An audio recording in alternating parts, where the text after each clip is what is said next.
स्वतंत्रता दिवस से संबंधित क्वेश्चन इस वीडियो में हम देखेंगे। तो ये वीडियो आपके लिए महत्वपूर्ण होने वाला है, तो आप वीडियो को बिना स्किप के पूरे एंड तक देखते रहिए। तो चलिए आज का वीडियो शुरू करते हैं। तो यहाँ पर पहला क्वेश्चन है, भारत स्वतंत्र कब हुआ था? तो देखिए, भारत को आज़ादी कब मिली थी अंग्रेजों से, यानी कि भारत को स्वतंत्रता कब मिली थी? तो इसका आंसर ऑप्शन सी हो जाएगा 15 अगस्त 1947 को। 15 अगस्त 1947 को भारत आज़ाद हुआ था। अब देखिए, ये जो डेट है 15 अगस्त की, तो 15 अगस्त को ही भारत को आज़ादी क्यों मिली थी, तो इसके पीछे की एक कहानी है जो मैं आपको बताता हूँ। तो देखिए, उस समय जो भारत के गवर्नर जनरल थे लॉर्ड माउंटबेटन, इन्होंने निजी तौर पर भारत की स्वतंत्रता के लिए 15 अगस्त का दिन तय करके रखा था, क्योंकि वे इस दिन को, यानी कि जो 15 अगस्त का दिन था, वे इसे अपने कार्यकाल के लिए बेहद सौभाग्यशाली मानते थे। इसके पीछे की खास वजह थी, दूसरे विश्व युद्ध के दौरान 1945 में 15 अगस्त के दिन ही जापान की सेना ने ब्रिटेन के सामने आत्मसमर्पण कर दिया था। तो इसलिए जो लॉर्ड माउंटबेटन थे, वे अपने निजी तौर पर 15 अगस्त के दिन ही भारत को आज़ादी देना चाहते थे, क्योंकि इस दिन यानी 15 अगस्त 1945 को जापान की सेना ने ब्रिटेन के सामने आत्मसमर्पण किया था। तो देखिए, जब 15 अगस्त की डेट भारत की स्वतंत्रता के लिए सार्वजनिक रूप से घोषित की गई, तब देश भर के ज्योतिषियों में आक्रोश पैदा हो गया, क्योंकि जो भारत के ज्योतिष थे, वे ज्योतिषीय गणना के अनुसार 15 अगस्त 1947 का दिन अशुभ और अमंगलकारी मानते थे। विकल्प के तौर पर दूसरी तिथियां भी सुझाई गई थी, लेकिन जो लॉर्ड माउंटबेटन थे, ये 15 अगस्त की तारीख पर ही अटल रहे थे।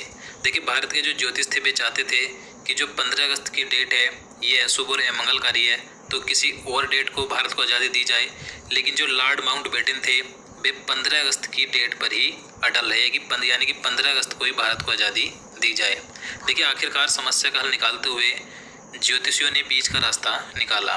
देखिए, उन्होंने 14 और 15 अगस्त की मध्य रात्रि का समय सुझाया, यानी कि जो 15 अगस्त की मध्य रात्रि थी, 14 और 15 अगस्त के बीच की मध्य रात्रि, तो उस बीच में भारत को आज़ादी दी जाए। तो 15 अगस्त 1947 की मध्य रात्रि में भारत को अंग्रेजों से आज़ादी मिली थी, तो याद रखना है। इसके बाद बात करें, देखिए, इसी मध्य रात्रि को पंडित जवाहरलाल नेहरू जी ने वायसराय लॉज, यानी कि जो मौजूदा राष्ट्रपति भवन है, तो उसमें एक ऐतिहासिक भाषण दिया था जिसका नाम है ट्रिस्ट विद डेस्टिनी, यानी कि नियति से साक्षात्कार। तो ये भाषण दिया था पंडित जवाहरलाल नेहरू जी ने, तो याद रखना है। चलिए अगला क्वेश्चन देखते हैं, भारत पर ब्रिटिश राज कितने वर्षों तक रहा था? तो देखिए, भारत पर जो ब्रिटिश राज था, यानी कि अंग्रेजों का राज था, तो इन्होंने भारत पर कितने वर्षों तक राज किया था?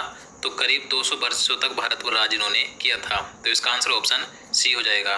भारत पर ब्रिटिश राज 1858 से 1947 तक रहा था, याद रखना है। क्वेश्चन नंबर 3 है, इस वर्ष यानी कि 2021 में कौन सा स्वतंत्रता दिवस मनाया गया? तो देखिए, 2021 में भारत में स्वतंत्रता दिवस की कौन सी वर्षगांठ मनाई गई है? तो 75वीं वर्षगांठ मनाई गई। तो इसका आंसर ऑप्शन बी हो जाएगा। अगला क्वेश्चन है, 2021 में 75वें स्वतंत्रता दिवस का विषय यानी कि थीम क्या है?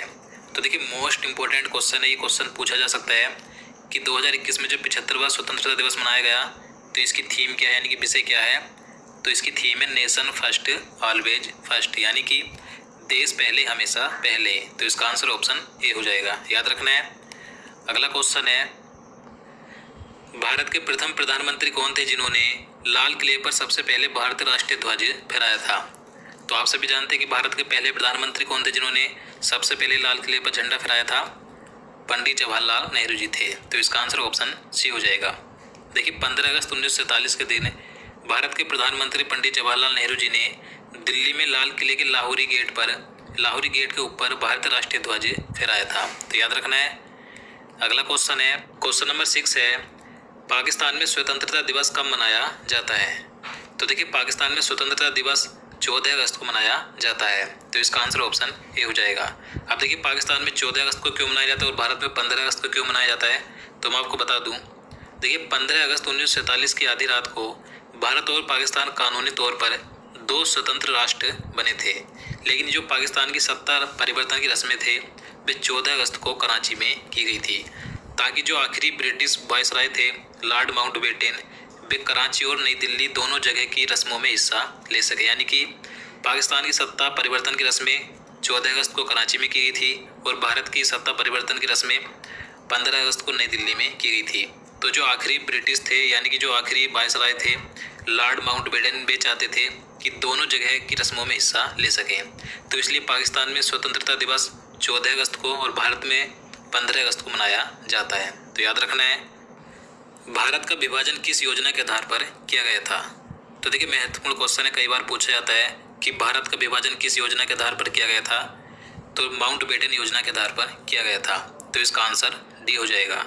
तो देखिए भारत का विभाजन माउंटबेटन योजना के आधार पर निर्मित भारतीय स्वतंत्रता अधिनियम 1947 के आधार पर किया गया था।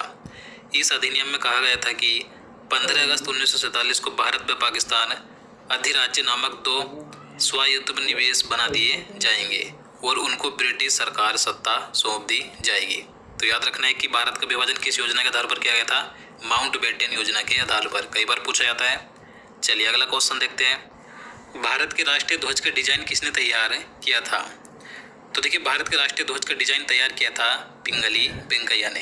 तो इसका आंसर बी हो जाएगा। अब देखिए भारत का जो राष्ट्रीय ध्वज तिरंगा है इसके बारे में बता दूं तो भारत के राष्ट्रीय ध्वज तिरंगे में 3 समान चौड़ाई की क्षैतिज पट्टियां हैं, जिसमें सबसे ऊपर की पट्टी केसरिया रंग की है जो कि देश की ताकत और साहस को दर्शाती है, और बीच में श्वेत रंग की पट्टी धर्म चक्र के साथ शांति और सत्य का संकेत देती है, और सबसे नीचे एक गहरे हरे रंग की पट्टी है जो कि देश के शुभ विकास और उर्वरता को दर्शाती है, और इसमें सफ़ेद पट्टी के मध्य गहरे नीले रंग का एक चक्र है जो कि अशोक चक्र है, जिसमें कि 24 तिल्लियाँ होती हैं।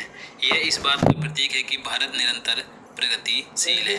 और देखिए इस बीच में जो तिरंगे के बीच में जो अशोक चक्र है इसका रूप सारनाथ में स्थित अशोक स्तंभ के शेर के शीर्षक फलक से लिया गया है। तो याद रखना है। चलिए अगला क्वेश्चन देखते हैं। क्वेश्चन नंबर 9 है, भारत के राष्ट्रीय ध्वज को संविधान सभा ने कब अपनाया था। तो इसका आंसर सी हो जाएगा 22 जुलाई 1947 को। तो देखिए भारत के राष्ट्रीय ध्वज को 22 जुलाई 1947 को आयोजित भारतीय संविधान सभा की बैठक में अपनाया गया था, इसलिए 22 जुलाई को राष्ट्रीय झंडा दिवस भी मनाया जाता है। और देखिए इसमें यानी कि जो भारत का राष्ट्रीय ध्वज है तो इसमें 1947 में एक बदलाव हुआ था जिसमें चरखे की जगह अशोक चक्र लगाया गया था। और देखिए भारत का जो राष्ट्रीय ध्वज तिरंगा है इसकी लंबाई चौड़ाई का अनुपात क्या है, कई बार पूछ लिया जाता है, तो 3:2 है। याद रखना है। भारत के राष्ट्रीय गान के रचयिता कौन है। तो देखिए आपसे भी जानते हैं भारत के राष्ट्रीय गान के रचयिता कौन है। भारत का राष्ट्रीय गान किसने लिखा है, जन गण मन। तो ये लिखा है रविंद्रनाथ टैगोर जी ने। तो इसका आंसर सी हो जाएगा। देखिए भारत का राष्ट्रीय गान संविधान सभा ने 24 जनवरी 1950 को अपनाया था। तो ये भी पूछ लिया जाता है कि भारत का राष्ट्रीय गान कब अपनाया गया था, 24 जनवरी 1950 को। देखिए भारत का राष्ट्रीय गान सर्वप्रथम 27 दिसंबर 1911 को कांग्रेस के कलकत्ता अधिवेशन में गाया गया था। तो याद रखना है। नेक्स्ट क्वेश्चन है, भारत का झंडा गीत किसने लिखा है। तो देखिए भारत का झंडा गीत क्या है, तो विजयी विश्व तिरंगा प्यारा झंडा ऊंचा रहे हमारा। तो देखिए इसके रचयिता कौन है, यानी कि भारत का झंडा गीत किसने लिखा है, तो श्यामलाल गुप्त पासर्द ने लिखा है। तो इसका आंसर डी हो जाएगा। देखिए जो भारत का झंडा गीत है इसे सबसे पहले 1938 के कांग्रेस अधिवेशन में स्वीकार किया गया था।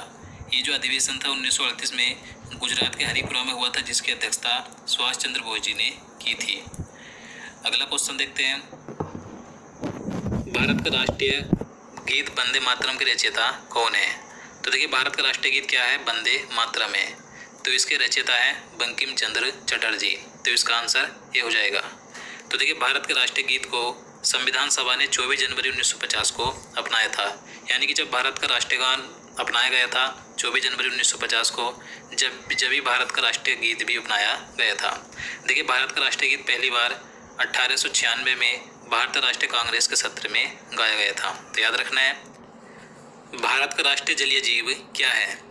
तो भारत का राष्ट्रीय जलीय जीव है गंगा डॉल्फिन। तो इसका आंसर सी हो जाएगा। अब देखिए भारत के सभी राष्ट्रीय प्रतीकों के बारे में आपको बता दूं। भारत का राष्ट्रीय ध्वज तिरंगा है, भारत का राष्ट्रीय चिन्ह अशोक की लाट है, भारत की राजभाषा हिंदी है, भारत का राष्ट्रीय गान जनगण मन है, भारत का राष्ट्रीय गीत वंदे मातरम, राष्ट्रीय पशु बाघ है, जलीय जीव गंगा डॉल्फिन है, भारत का राष्ट्रीय पक्षी मोर है, राष्ट्रीय पुष्प कमल है, राष्ट्रीय वृक्ष बरगद है और राष्ट्रीय फल आम है। और भारत का राष्ट्रीय खेल क्या है, हॉकी, यानी कि मैदानी हॉकी है। और भारत का राष्ट्रीय पंचांग है शक संवत। तो ये आपको सभी याद रखने हैं। चलिए आगे देखते हैं। स्वतंत्रता दिवस पर लाल किले पर सबसे ज़्यादा बार झंडा फहराने का रिकॉर्ड किसके नाम है। तो देखिए स्वतंत्रता दिवस पर यानी कि 15 अगस्त के दिन सबसे ज़्यादा बार लाल किले पर झंडा भारत के किस प्रधानमंत्री ने फहराया है? तो पंडित जवाहरलाल नेहरू जी ने फहराया। तो इसका आंसर ये हो जाएगा। देखिए पंडित जवाहरलाल नेहरू जी 1947 से लेकर 1964 तक भारत के प्रधानमंत्री रहे थे। इस दौरान इन्होंने स्वतंत्रता दिवस के अवसर पर लाल किले पर सबसे ज़्यादा बार यानी कि 17 बार झंडा फहराया। इसके बाद दूसरे स्थान पर भारत की एकमात्र महिला प्रधानमंत्री इंदिरा गांधी है। इन्होंने 16 बार लाल किले पर झंडा फहराया है। तो याद रखना है। भारत के अलावा 15 अगस्त को कौन सा देश स्वतंत्रता दिवस मनाता है? तो इसका आंसर भी हो जाएगा दक्षिण कोरिया।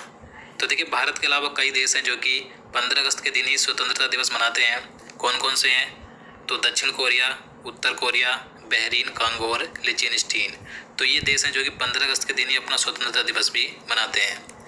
नेक्स्ट क्वेश्चन देखते हैं।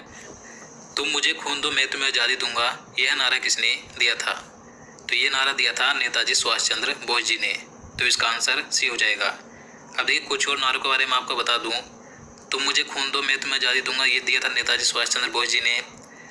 अंग्रेजों भारत छोड़ो, तो ये नारा दिया था महात्मा गांधी जी ने। इंकलाब जिंदाबाद का नारा दिया भगत सिंह ने। मेरे सिर पर लाठी का एक एक प्रहार अंग्रेजी शासन के ताबूत की कील साबित होगा, तो ये नारा दिया था लाला लाजपत राय जी ने। इसी के साथ स्वराज मेरा जन्मसिद्ध अधिकार है, मैं इसे लेकर रहूँगा, तो ये नारा दिया था बाल गंगाधर तिलक ने। इसके बाद बात करें, दुश्मन की गोलियों का हम सामना करेंगे, आज़ाद ही रहें आज़ाद ही रहेंगे, ये नारा दिया था चंद्रशेखर आज़ाद ने। सारे जहाँ से अच्छा हिंदुस्तान हमारा, ये नारा दिया था अल्लामा इकबाल ने। जय हिंद का नारा दिया था सुभाष चंद्र बोस जी ने। सरफरोशी की तमन्ना अब हमारे दिल में है, ये नारा दिया था राम प्रसाद बिस्मिल ने। इसके बाद बात करें, जय जवान जय किसान का नारा किसने दिया था? तो लाल बहादुर शास्त्री जी ने दिया था। सत्यमेव जयते का नारा दिया था पंडित मदन मोहन मालवीय जी ने। और वंदे मातरम का नारा दिया था बंकिम चंद्र चटर्जी ने। तो आपको सभी याद रखने हैं। तो दोस्तों आज के लिए इतना ही। उम्मीद करता हूँ आपको वीडियो पसंद आए। अगर आपको वीडियो अच्छा लगा हो, आपके लिए हेल्पफुल हो, तो प्लीज़ वीडियो को लाइक ज़रूर करना और चैनल को भी सब्सक्राइब कर लेना। तो चलिए मिलते हैं नेक्स्ट वीडियो में। जय हिंद, जय भारत।